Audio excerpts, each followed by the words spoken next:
சண்முகம், என்ன கொஞ்ச நாளா உன்னை இந்த தோட்டத்துல பார்க்கவே முடியல?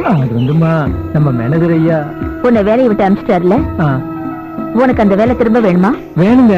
ஆனா அந்த மேனேஜரு அத நான் பாத்துக்கிறேன். ஆனா அதுக்காக நீ எனக்கு ஒரு வேலை செஞ்சு கொடுக்கணும். என்னமா?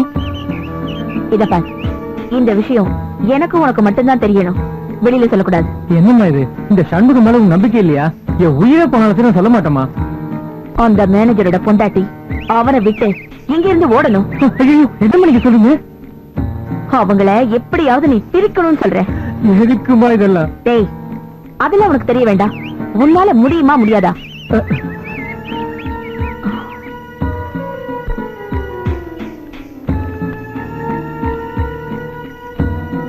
என்ன செய்யணும்னு நான் சொல்லி தரேன். தற்சமயம் இதை வச்சுக்கோ.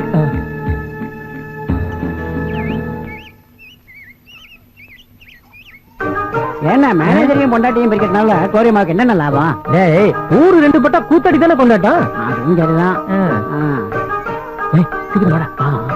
சரி மகமாயி, அம்மன் அருள் பெற்ற பெயர் தான் உம்முடையது என்று நமக்கு தெரியும். அறிவோம். 2 எழுத்துக்கள் கொண்ட அந்த பெயர் யாது மகளே? சுவாமிகள் எங்க இருந்து வரீங்க? நாங்கள் கன்னியாகுமரி முதல் இமயம் வரை பாத யாத்திரை செய்து அருள்மொழிகள் பல கூறி வருகிறோம். இவர்தான் சண்முகானந்த சுவாமிகள். இவர்தான் என் ஆஸ்தான பாப்பு சுவாமிகள். குஜராத்தில் பூகம்பம் வரும் என்று முன்கூட்டியே கணித்தடியா? சண்முகானந்த சுவாமிகள். கிருஷ்ணனுக்கு செவ்வாய் தோஷம் உண்டு என்று சொன்னவர் எவரோ? என் ஆஸ்தான பாப்பு சுவாமிகள். பள்ளி எஸ் என்று சொல்வதை கேட்டீர்களா? பல பேரது இல்லத்திற்கு சென்று அவரவர்கள் பிரச்சனையை தீர்த்து வைக்கிறோம் மகளே. உனது பிரச்சனை என்ன என்று சொன்னால் அதையும் தீர்த்து வைப்போம். உண்மையை சொல்வதற்கு நாங்கள் பணம் வாங்குவதே இல்லை. எல்லாவற்றையும் விவரமாக பேசுவதற்கு உட்கார இடம் வேண்டுமே. சரி வாங்க. நீ முன்னால போனானா பின்னால வருவேன்.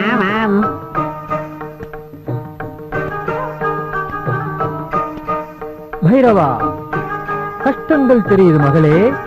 கண்ணுக்கு தெரியாத ஏதோ ஒரு துஷ்டசக்தி இந்த வீட்டை ஆட்டி படைத்துக் கொண்டிருக்கிறது. அந்த துஷ்டசக்தி இந்த வீட்டில் ஒருவரின் உடம்பில் ஐக்கியமாகி இருக்கிறது மகளே. குரு அதை விளக்கமா சொல்லுவாரு. சா என்ற எழுத்து, சா என்ற எழுத்தில் தான் அவன் பெயர் ஆரம்பிக்கின்றது. அவன் மேலுதான் அந்த ஆவி புகுந்திருக்கிறது மகளே.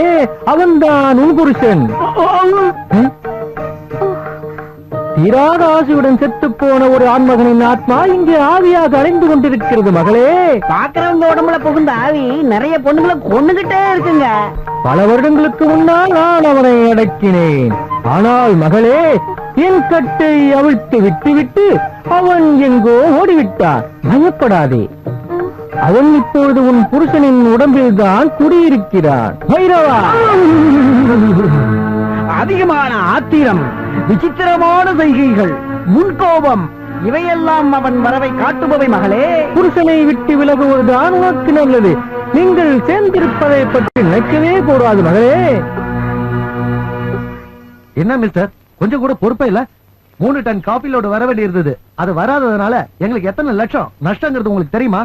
அந்த நஷ்டத்துக்கு நீங்க என்ன பதில் சொல்ல போறீங்க? சார், அது லோடு எங்களால அனுப்ப முடியல. That's your problem. அது எங்களுக்கு தெரிய வேண்டியது இல்ல. நாளைக்கு சாயந்தரத்துக்குள்ள எங்களுக்கு லோடு வரணும். இல்லன்னா நமக்குள்ள இருக்க எல்லா டீலிங்ஸும் கட் ஆயிடும். ஆமா சார், முதலாளிட்ட ஒரு வார்த்தை பேசி. அதுக்கு நீங்க தான் பொறுப்பு. நீங்க மட்டும்தான். Let's go sir. Come on.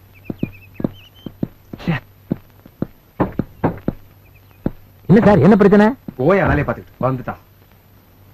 அங்க என்ன பேச்சு கிடக்கு? வேலையை பாருங்க.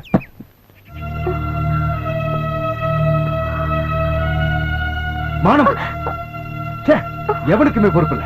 எல்லாருமே சார். என்னடி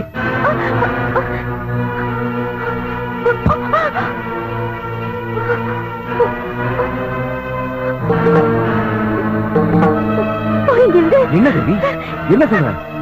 என்ன தொடாத. என்னாச்சு உங்களுக்கு? போயிடு, என்னை விட்டு போ. என்ன கொன்னிடாத, போயிடு. தேவி, நீ என்ன சொல்ற? எனக்கு ஒண்ணும் புரியல. சாமி சொன்னாங்க, உங்க உடம்புல ஆவி ஆவி புகுந்திருக்கா. என்ன கொன்னிடுவீங்களா? என்ன கொன்னிடாதீங்க, தயவு செஞ்சு என்ன கொன்னிடாதீங்க.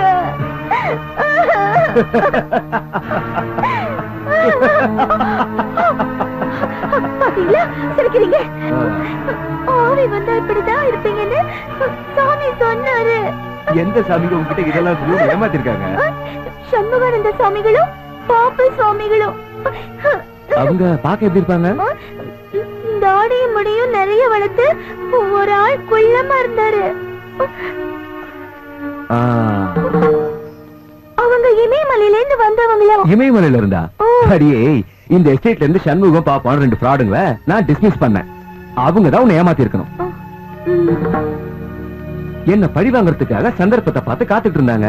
உன்ன மாதிரி ஒரு முட்டாள் கிடைச்சவங்க ஏமாத்தி இருக்காங்க. புரியுதா? அப்புறம் நீங்க இதுக்கு என்கிட்ட கோவப்பட்டீங்க? அதுவா, செய்யாத குற்றத்துக்காக 2 எக்ஸ்பர்ட் டிடிஎஸ் என்ன திட்டிட்டு போனானுங்க. அந்த டென்ஷன்ல வந்ததுனாலதான். ஓ, அப்படியா? இல்ல, என் உடம்புக்குள்ள ஆவி பூந்திருக்கு. உன்னை கொல்ல போது கொண்டுடட்டா.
குடும்பம் ஆழத்தியவாடி தேடி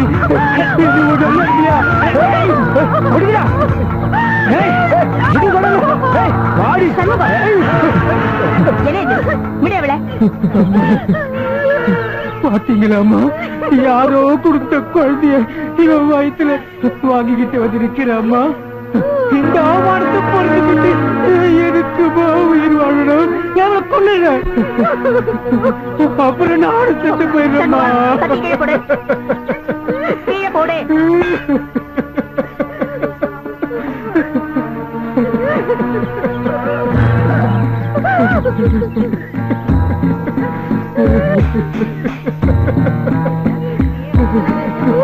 என் கூட வா. வா வா.